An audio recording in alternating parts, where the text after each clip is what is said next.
Nah, baik Ibu. Setelah Ibu mengetahui ini atau paham pengertian lansia menurut WHO, kemudian menurut Undang-Undang Nomor 13 Tahun 1998, ini ketentuan umum pasal 1 di sini.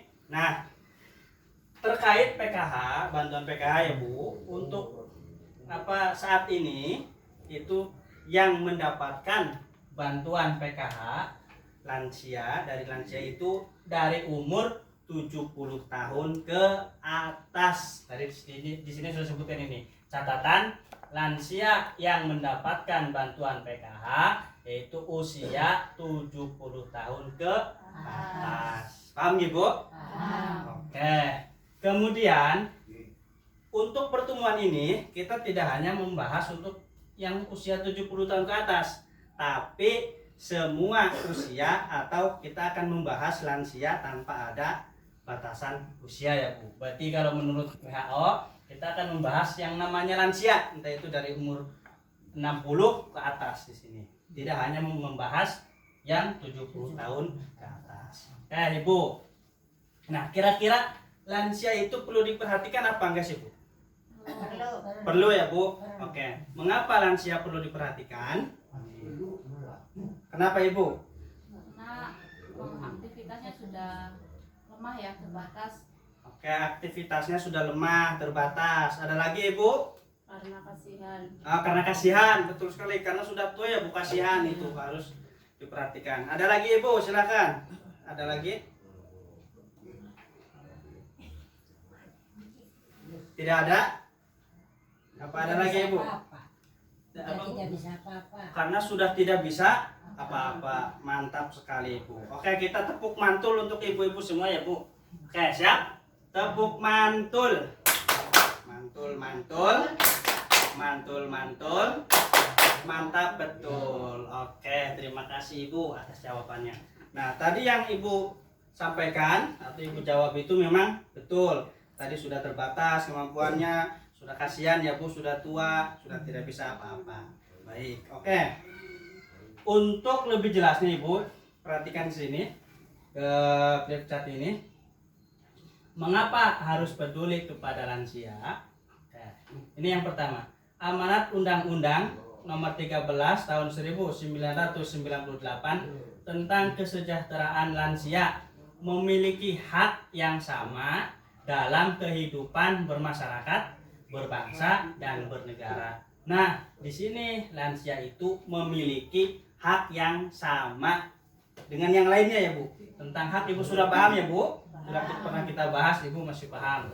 Mantap. Oke. Kemudian mengapa harus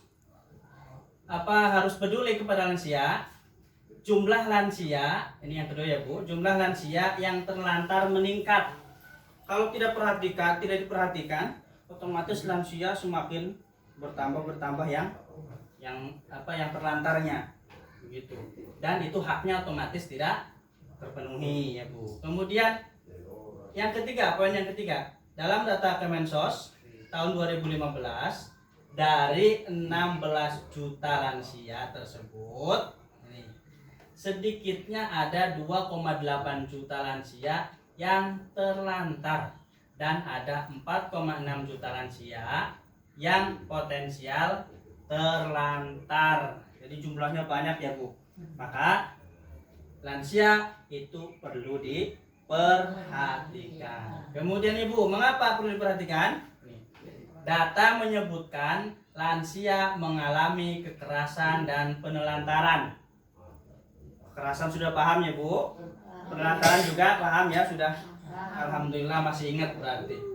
Nah, di situ kenapa perlu diperhatikan? Karena di sini sangat rentan atau sering mengalami kekerasan dan penelantaran. Kemudian yang berikutnya Ibu, lansia adalah orang tua yang membesarkan dan mendidik dengan kasih sayang. Lansia itu kan tadinya orang tua kita ya Bu, yang telah mendidik, maka yang telah mengurus kita, maka kita harus memperhatikan dengan baik. Kemudian yang selanjutnya Ibu, sebagian lansia kurang mendapatkan perhatian dari keluarga. Nah, kalau kita tidak peduli, tidak memperhatikan. Nah, di sini banyak terjadi lansia yang kurang mendapatkan perhatian dari keluarga. Jadi di sini diharapkan kita selalu peduli dan perhatian terhadap lansia. Oke. Kemudian selanjutnya Ibu, lansia adalah potret kita di masa yang akan datang. Bahwa lansia itu kita akan seperti itu loh.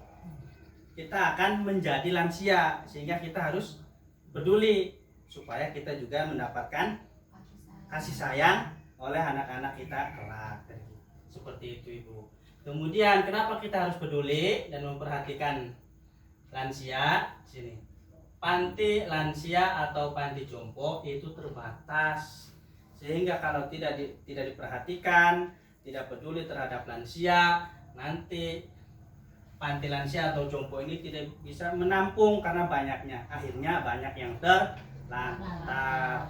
Kasihan ya Bu. Jadi itu mengapa kita harus memperhatikan lansia. Paham Ibu dari sini? Paham. Jelas? Jelas. Mantap? Mantap.